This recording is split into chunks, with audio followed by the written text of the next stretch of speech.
तो दोस्तों आज जो हम बताएंगे आपको वात पित्त कफ, ये तीनों चीज़ें जो हैं वो आयुर्वेद में पाए जाते हैं। जो आम लोग हैं वो ये पूछते हैं जी वात क्या होती है, पित्त क्या होता है और कफ क्या होता है, इनका हमारी बॉडी से क्या लेना देना है, कब क्या बढ़ता है, किससे क्या बीमारी बढ़ती है, इसको पहले क्लियर करते हैं। तो मैंने सोचा कि क्यों ना आज हम वात पित्त कफ के ऊपर वीडियो बनाएं कि ये किस मौसम में,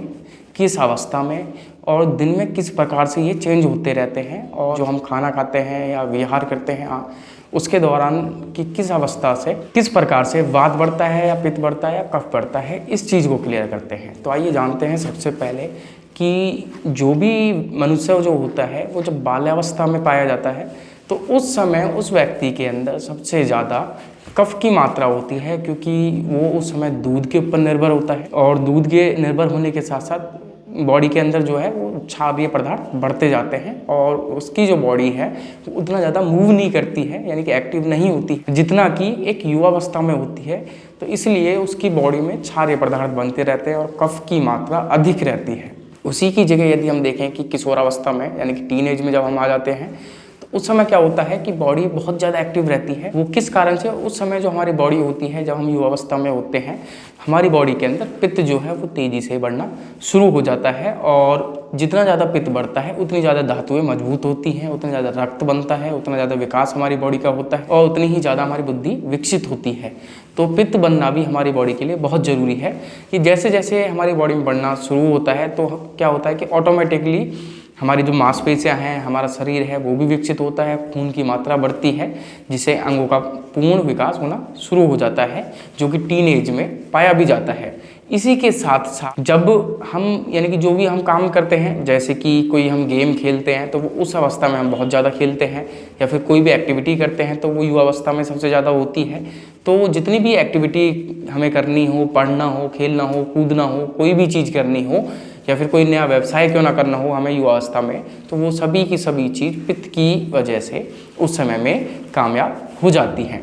अगर वहीं हम बात करते हैं वृद्धावस्था की, तो जैसे जैसे हमारी युवावस्था डाउन होती रहती है तो धीरे धीरे करके हमारी बॉडी में वात की जो अवस्था है वो बढ़ना शुरू हो जाती है और पित्त जो है वो शांत होना शुरू हो जाता है। और एक समय ऐसा आता है वृद्धावस्था में जिस समय हमारी पूरी बॉडी में वात की प्रधानता हो जाती है और उस समय क्या होता है कि हमारे शरीर में वात बढ़ने से हमारा जो मन है वो चंचल हो जाता है। दूसरा क्या है कि हम बहुत जल्दी यानी नरम हो जाते हैं और बहुत जल्दी गर्म हो जाते हैं। दूसरा क्या है कि हमारी जो सोचने समझने की जो क्षमता होती है वो बढ़ती तो है पित्त के कारण, पर उस समय क्या होता है कि हम बहुत जल्दी फैसले ले लेते हैं, सही गलत का निर्णय भी नहीं कर पाते हैं। साथ में वात बढ़ने से हमारा शरीर जो है वो शुष्क होना शुरू हो जाता है, सूखना शुरू हो जाता है, शरीर डाउन होना शुरू हो जाता है, जॉइंट्स में दर्द होना शुरू हो जाते हैं, यानी कि वात से रिलेटेड जो भी रोग हैं वो भी बनना शुरू हो जाते हैं। तो ये होती है कि जब हम जन्म लेते हैं तब हमारी युवावस्था और हम जब वृद्ध होते हैं यानी कि मरण जो हमारे समय आती है, स्टेज आती है, उस समय ये तीनों स्टेजों को मैंने क्लियर कर दिया है कि किस अवस्था में हमारी कौन सी प्रवृत्ति पाई जाती है। अब इसके बाद आते हैं हम कि जो नेचर है ये किस प्रकार से हमारी बॉडी पे इफेक्ट डालता है वात पित्त कफ को। सबसे पहले आते हैं कि जो गर्मियाँ होती हैं, है ना, तो गर्मियों में सबसे ज़्यादा पित्त तेज़ी से हमारी बॉडी में बढ़ता है और जैसे जैसे पित्त बढ़ता है तो आपने देखा होगा कि हमें गर्मी बहुत ज़्यादा उस समय महसूस होती है, कुछ भी चीज़ खाएं वो जल्दी पच जाती है, पसीना बहुत आता है, स्किन से रिलेटेड प्रॉब्लमें हमें बनना शुरू हो जाती है। इससे ये पता चलता है कि हमारी बॉडी में गर्मियों में पित्त की प्रधानता पाई जाती है। और जैसे जैसे वर्षा ऋतु आती है यानी कि सर्दी और गर्मी के बीच का मौसम मान लें या फिर सर्दी से गर्मी के बीच का मौसम मान लें, तो ये जो दोनों का बीच का मौसम होता है उस समय हमारी बॉडी में जब मौसम का परिवर्तन होता है उस समय वात बहुत तेज़ी से काम करती है। यानी कि वर्षा ऋतु अगर पाई जाए तो उसमें वात जो है वो तेज़ी से काम करती है। जैसे कि सावन आपका माना जाता है वो कि वात ऋतु की उसमें प्रधानता पाई जाती है। और जिन भी लोगों के जोड़ों में कोई दर्द की समस्या हो या फिर जिनकी एज ज़्यादा हो गई हो या फिर जिन व्यक्तियों का एक्सीडेंट हो जाता है या फिर कोई चोट लग जाती है, उन व्यक्तियों को इस समय में दर्द जो है वो ज़्यादा महसूस होना शुरू हो जाता है। इससे पता चलता है कि का जो समय है वो स्टार्ट हो गया है। अब आते हैं कि कफ कब बढ़ता है।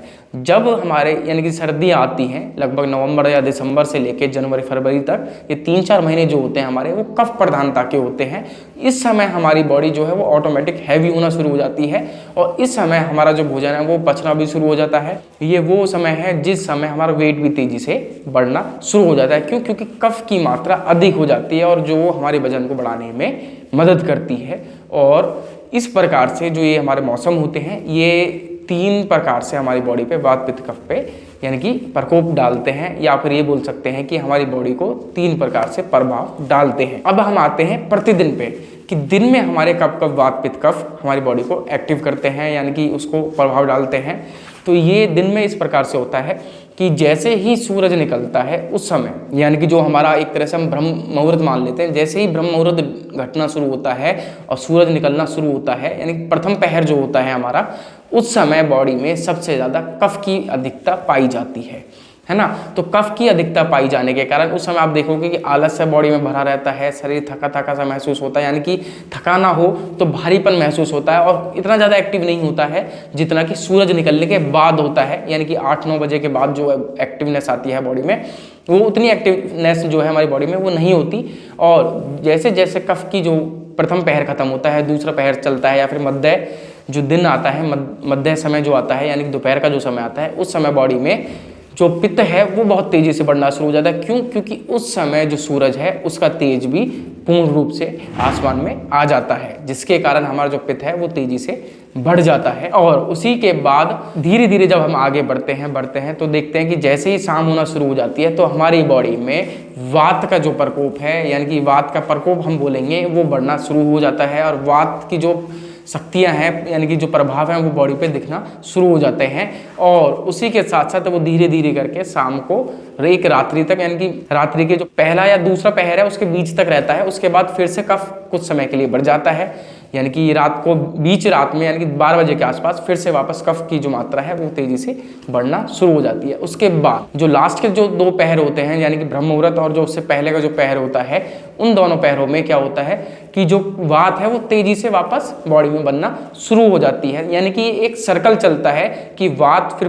पित्त फिर कफ फिर वात पित्त कफ ऐसे चलता रहता है कंटिन्यू। हो सकता है कि कई बार पित्त के बाद वात बढ़ जाए फिर कफ बढ़ जाए और कई बार पित्त के बाद कफ बढ़ जाता है, पर ये कंटिन्यू चलता रहता है। ये नहीं कि एक ही जो हमारी जो वात है या फिर पित्त है या कफ है वो लगातार एक ही चलता जा रहा है, लगातार समय के साथ ये चेंज होना शुरू हो जाते हैं। और जैसे जैसे यानी कि सुबह निकलनी शुरू होती है, ब्रह्म मुहूर्त का समय आ जाता है, उस समय क्या होता है कि मौसम के अंदर जो हवाएं होती हैं वो भी बहुत ज़्यादा ठंडी होती हैं, उस समय वात का प्रकोप होता है। तो उस कारण से उस समय वात से रिलेटेड जो रोग हैं लगभग उसी समय लगते हैं। जैसे कि आपने देखा होगा ब्रेन अटैक हो या पैरालाइज हो या फिर ऐसे कोई भी रोग होते हैं वो ज़्यादातर उस समय पाए जाते हैं। या फिर हार्ट फेल जो होता है वो सुबह ही जल्दी इसलिए होता है क्योंकि वात की अधिकता होती है, वात तेजी से बॉडी में काम कर रही होती है, ऊपर से मौसम भी ठंडा हो जाता है जो कि हमारे शरीर पर दुष्प्रभाव डाल देते हैं। तो ये हो गया दिन का चक्र जो मैंने आपको बताया कि कब वात पाई जाती है, कब पित्त पाया जाता है, कब कफ पाया जाता है। इसके बाद आते हैं कि हमारी बॉडी की जो प्रतिक्रिया हम प्रदान करते हैं उसके द्वारा हमें बदले में वात पित्त कफ किस प्रकार से प्राप्त होते हैं। मैं आपको बता दूं कि जब भी हम खाना खाते हैं,